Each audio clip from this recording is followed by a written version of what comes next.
Hey guys, what's up? Cardfight here, and today I'm here with a Time Leap Gear Chronicle deck profile. Now, this deck is really different from my previous build, and so because of that, I decided to build a whole new deck instead of updating my old Chronicle deck, which I used mainly the rewind mechanic and power up with the Gear Wolves. But with my new deck, it mainly uses the time leap mechanic, so you won't be seeing Gear Wolves in this build.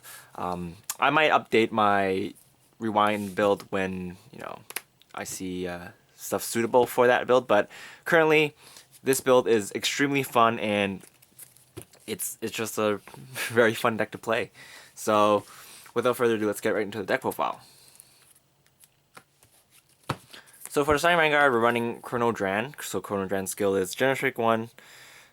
Move this card into soul. When this card's placed in the bind zone from the rearguard circle, you may pay the cost. If you do, search your deck for Chronojet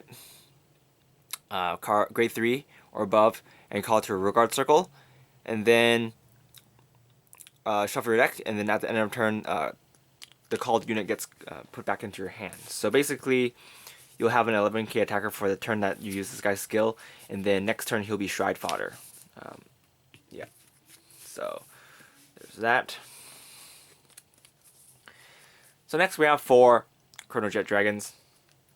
Chronojet Dragon's skill is Generate 2. When this card attacks during this battle, this card gets 1,000 power, and your opponent cannot call grade 1 or above units to the Guardian Circle from their hand.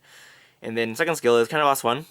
On the turn that you Shrine on top of this unit, you will pay the cost. If you do, choose one of your opponent's units and put it to the bottom of their deck. So even though Chronojet Dragon got new art, his skill remains the same. But of course, you can only run 4 Chronojet Dragons, so you can't run 4 new art and 4 old art because that would be pretty stupid. So yeah, 4 of the Chronojet Dragons. Next, we're running 3 Baloff. Baloff is a card that came out in GPT-04. And I ran this card in my previous build of the Gear Chronicle deck also, but I find him very useful because you pretty much want Chronojet in your heart all the time. So running other grade 3s doesn't really work that well for me. And so running 3 Baloff. His skill is Generate 1, kind of last one. When this card attack hits, you may pay the cost. If you do, choose one of your opponent's I think it's front row rear guards and tuck it to the bottom of their deck. Not really gonna use the skill anyway, so it doesn't matter. Second skill is this is the cook skill that you'll use the most. So when you shroud on top of this unit, you may give your Vanguard a new ability, and the ability is once per turn you can count on loss 1 and search your deck for a Chronojet card and put it in heart state, and then put this card into the bottom of your deck. So basically, you replace him with Chronojet so you can correct your heart so that you can activate abilities that are heart restricted. And so running 3 of this. You can bump this up to 4 if you want, but I wanna. There's a lot of grade 1s I want to run, so I'm cutting out one of these for a grade 1, extra grade 1. But yeah. Next, we're running 3 History Maker Dragons. He is the new card that came in the trial deck, and his skill is Time Leap, kind of last one. Generate 1, kind of last one. When this card attacks, you may pay the cost. If you do, choose one of your rear guards and Time Leap it. Time Leap, for those of you guys who don't know, it's when you Time Leap a unit, you choose that unit. It goes into the bind zone, and then you search your deck for a unit with 1 grade above it. So if I Time Leap Chrono Dragon, I'll call this guy, and then at the end of turn, the called unit goes to the bottom of the deck, and the unit that you bound goes back to the field. So yeah. Right. Next, we're running 3 Fenster Dragons. He also has a time leap ability. His skill is Generate 1. When this card is placed on the rearguard circle from hand, You can choose one unit and time leap it. So this card is, it would be amazing if it doesn't require you to use it from hand. But since it does, it's just a decent card. But he's good because it lets you set up your field for that turn. And you can just intercept with it off next turn. So running 3. The reason you can run 2 clock fencers instead of and then 4 history makers you want, but I'm running 3/3 because the reason why I'm running clock fencer is because that you can do your stuff during main phase and set up your field, while history maker you need to do it during battle phase. And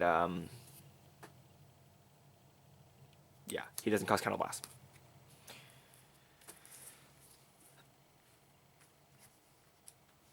So next, we're running 3 of the new common from GPT-05. I think his name is Rugaru. Kind of last one. When this card's placed on a rearguard circle you pay the cost. If you do, this card gets plus 2,000 power and a new skill. When this card attacks, your opponent can all call grade 0s from their hand to the guardian circle. So basically, he's like where's that guy?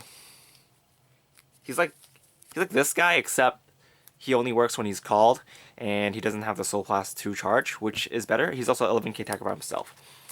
So the reason why I'm running this guy over him is because since you time leap in this deck, you can just search for it and call it from deck, and then it goes back away next turn, so that whenever you want to use this effect, he's just more toolboxable.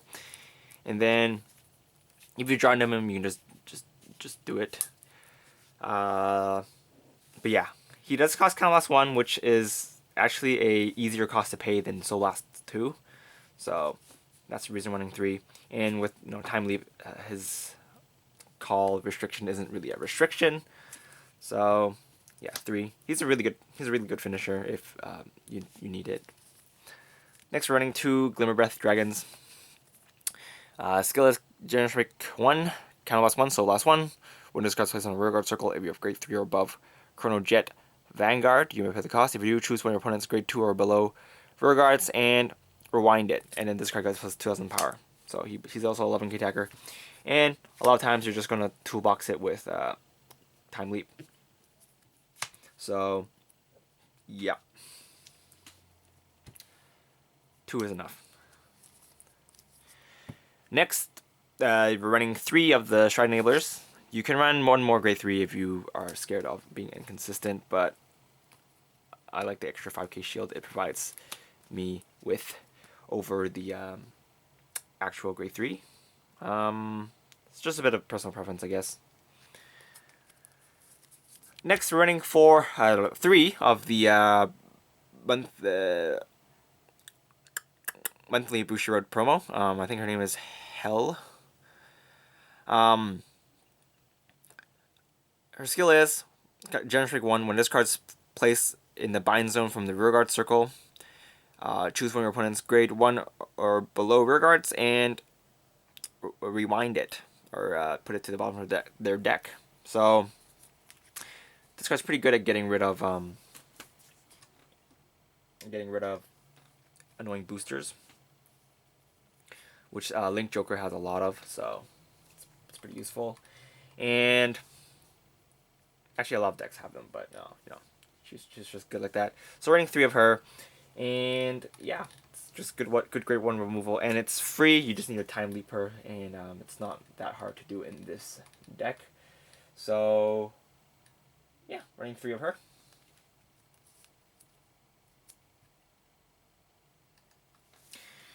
Next, we're running 3 of Etana.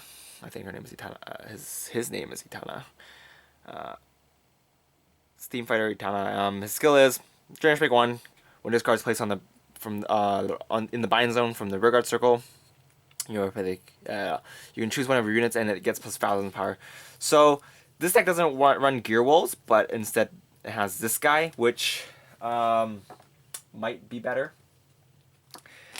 It certainly helps because you can choose to give your power wherever you feel like you need it instead of the column. And yeah, he's just 5k, 5k. He gives 5k, and then if you know, yeah, he's basically this deck. It's your grade 1 lineup.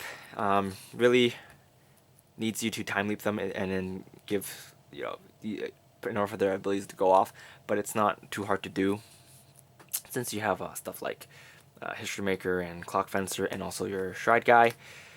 And we also have this guy.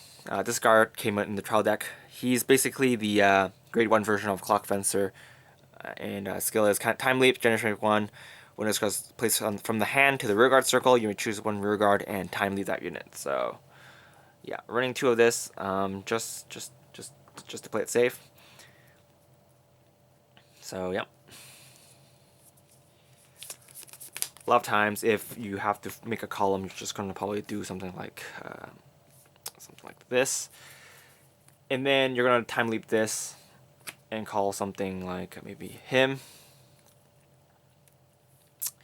and then once you time leap that, you proc his effect off, give the 5k to this guy, and then use this guy's skill, counter loss 1, give him plus 2k and the new skill, so he becomes a 16k attacker by himself. This guy will attack for 20 something, and then they can't call great. They'll be forced to call. They'll be forced to call a perfect guard probably. If not, they're gonna ditch a lot of grade 2s and not perfect guard grade 1s from their hand. So it's gonna be pretty fun. And then we're gonna run 4 perfect guard Gs, just because this deck does actually use quite a bit of counter blast compared to a non-time leap build, I guess. And then we're running 4 of the clock Doki Doki worker. Oops, crap. So basically running 4 of this. Still a very useful card for next stage plays. So yeah, running 4 normal crits, 4 Marco draws, 4 heals. Pretty self-explanatory. And then next we are going to the G zone, because the G zone is where the fun is at. For the G zone, we're running 2 Chrono Dragon next stage. I don't think I need to explain a skill. Next, we're running 2 of this guy. He's a new rare card that came in the BT05. Skill is counter 1, choose one of your rear guards and put it to the bottom of your deck. When this card attacks, you may pay the cost, and then you choose one of your opponent's rear guards and put it to the bottom of their deck. And then your opponent cannot, during this battle, your opponent cannot call units with the same grade as the unit that you rewinded them. So if you rewind one of their grade 1s, they cannot call perfect guards, and yeah, so they cannot call it from the hand for the Guardian Circle. And this card is it's a pretty decent finisher next to Chrono Dragon next stage. Since not everybody's rich, you can run two of this and 2 of this, and it'll be fine. And he can also use to be flipped for the Phoenix's effect. Next, running 1 Fate Rider Dragon. Don't think I need to explain this guy's effect because he's quite an old card. Next, we're running 2 Phoenixes. Telica Phoenix. Skill is choose one face down card in your G zone and flip it face up, so it can be anything. And when this card attacks, you may pay the cost. If you have a Chronojet Heart, you may pay the cost. If you do, choose one of your rear guards and time leap it. So if you use him as your first stride, a lot of times you're gonna use his skill to either get extra attacks in, or you're just gonna use it to time leap your Chrono Dragon so that you can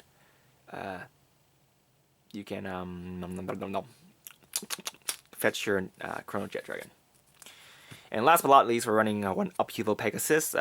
He's a tech card in case you're playing against decks with really annoying fields like Aquaforce or something. And then His skill is when it's placed on Vanguard circle, if you have a Chronojet heart, you may pay the cost. If you do, put all your opponents' regards to the bottom of the deck, and then call one for each, and call one off the top of their deck for each one sent back. So basically, you refresh the field. Of course, as I said before, a lot of the stuff here requires Chronojet Dragon as your Chronojet as your heart. So these things need Chronojet, which is why we're running Baloff. If you want to run something like where is it? Something like this, it does make it a bit more inconsistent if you, for example, if you're forced to ride this first. This is from my other deck, by the way. So, if you're forced to ride this first, then you only have a few first stride options like these three. So I try not to run this in my new build. So, if you guys were wondering, that is the reason why. Just in case you guys are wondering. But yeah, that's pretty much it for this deck profile. Thanks for watching, guys. It's a really fun deck. I played test with this deck a bit, and it's been working pretty well. It does surprisingly well against Link Joker.